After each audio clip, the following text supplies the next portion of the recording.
Hello, this is Mr. Buffington. We're going to be talking about geometry terms. This is part 2. In the first one we talked about points, lines, and planes. Today we're going to be talking about postulates, theorems, and proofs. Alright. A postulate is a mathematical statement that is just assumed to be true. They're like the building blocks for most other things. They're often so obvious that we don't really have trouble accepting that they're true, and sometimes we overlook them because they're so obvious. We say, well, no kidding. Alright, these are often statements that we go, duh.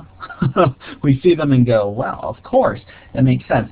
But what we need to do is put together postulates of statements that are true to try and help us build up to other statements. We'll talk about that in a minute. Let's look at a couple of statements here.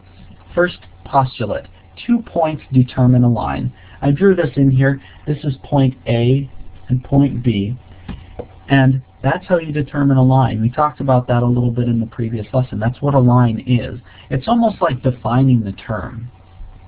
2 points determine a line. There's point A, point B, makes a line. That's a postulate. It's something that is accepted as true. Yes, if you have 2 points, you have a line. You can make a line, through those 2 points. 3 non-collinear points determine a plane. It's kind of like this is defining what is a plane. Well, you can determine a plane by 3 non-collinear points. And by having those statements there, we know that these are true. We accept them as fact, but we sometimes need to state the obvious, and that's oftentimes what a postulate is. It's basically sometimes stating something that's pretty obvious. Alright? That's different than a theorem, because a theorem is a mathematical statement that has been or needs to be proven.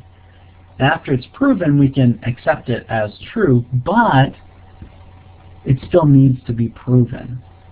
So let's take a look at an example. All triangles have 180 degrees. That's a statement that you would need to prove. Maybe you've proven this statement before. Maybe in a previous math class you took a triangle and cut it into 3 pieces and arranged those angles. I guess you'd have to cut the pieces so that their angles line up, and you would see that they would form a straight line of 180 degrees. Or perhaps you measured the angles inside of several triangles. No matter what triangle you create, you can create a crazy looking one like that, or one that's a nice right angle triangle. Okay, it could be obtuse or acute. It could be any type of triangle. And when you create them, if you measure these three angles and add them up, you'll get 180 degrees. That's something you would have to prove, right? So that would be an example of a theorem. A mathematical statement that has been or needs to be proven. Okay? This statement, you can't just make it and everyone goes, yeah, that's obvious. You'd need to prove that it's true. So let's take a look at these 4 statements and decide whether they are postulates or whether they're theorems. Let's take a look at statement number 1. 2 parallel lines never meet. Is that a statement that's just like, duh, that's obvious, or is that a statement that you would need to prove? That would be a postulate. Alright? Postulate is, again, it's kind of like defining the term. We know that 2 parallel lines never meet because that's what makes them parallel. So that is a postulate. That is definitely basically giving us a statement that is pretty obvious. Alright, if the side of a square is s, then its volume is s cubed. Alright, that is a theorem, right? We would have to prove that. That's not something that's just intuitively obvious. This is a statement, this is a true theorem that has been proven, but it needs to be proven. You can't just make a statement that's like that and kind of say, yeah, that's obvious. Okay? How about this? Fathers are men. That would be a postulate. That's something that's kind of given. Inside the term father is an implied male thing, right? Father is a man. So fathers are men. So that would be part of kind of the building block of all the next statement I'm going to make here. It's just kind of part of the definition. Alright, if I am a father, then I am a man. Alright, this here is another theorem that would need to be proven. You'd have to prove, first off, that I am a father, right? And then you would use this postulate of fathers are men to prove that that statement is true.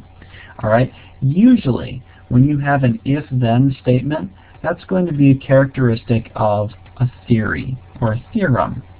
Right? Okay. So that's part of this whole process.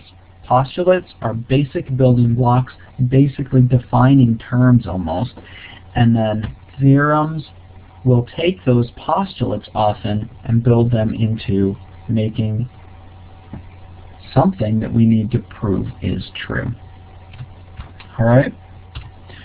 Okay, let's look at how we prove something is true, and that's through using a proof. When we're talking about mathematics, and we will be a lot this year in geometry, we are looking for a proof or a method for proving that a theorem is true. Here's an example of a proof.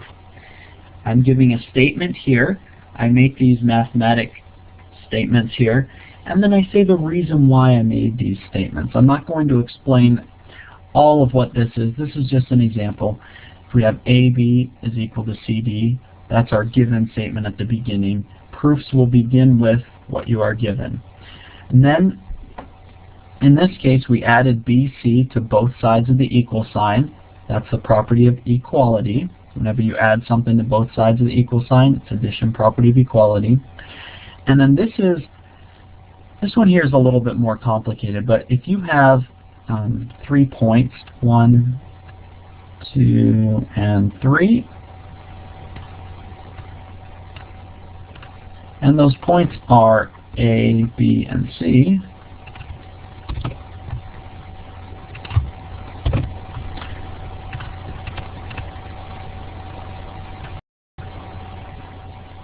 there. Then you could say the line segment AB plus the line segment BC is equal to the line segment AC. All right? And that's all that this is stating. And that's the segment addition postulate. So that's going to be part of our proof. This is the reason for it. And then our next one, so we took this side here, AB plus BC is AC, and BC plus CD is BD, again using the segment addition postulate.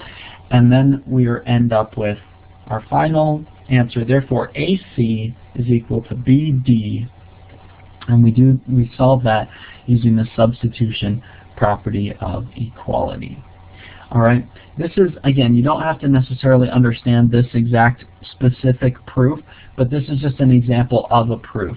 It's a way that we use mathematic reasoning and mathematic properties or postulates, right?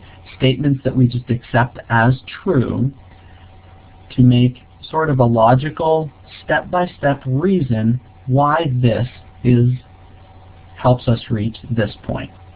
Okay? And that's what proofs are. And we're going to get pretty good at using proofs and showing proofs as we go through the course. But just kind of quick background there. Now, the gentleman, if you feel some pain as you go through a proof, or you start feeling like, wow, this is a little bit tough, this is the man that you can blame. See how I passed the buck on that one. This is Mr. Euclid, and we call Euclidean geometry geometry that builds logically. It starts with terms like points and lines and planes, and we use those definitions to make postulates. And we use those postulates to combine together and form a proof, and the proofs prove theorems are true. All right, so it's just a logical order of events, like a sequence. All right, and again, these statements and postulates were created and thought of oftentimes before Mr. Euclid, but he's the one who kind of put them in a logical order. And so we call Euclidean geometry geometry that is basically builds logically from one thing to the next. That's a basic definition of that. And what we'll be talking about, what we'll be using, largely Euclidean geometry. All right, so I just wanted to point some of that out.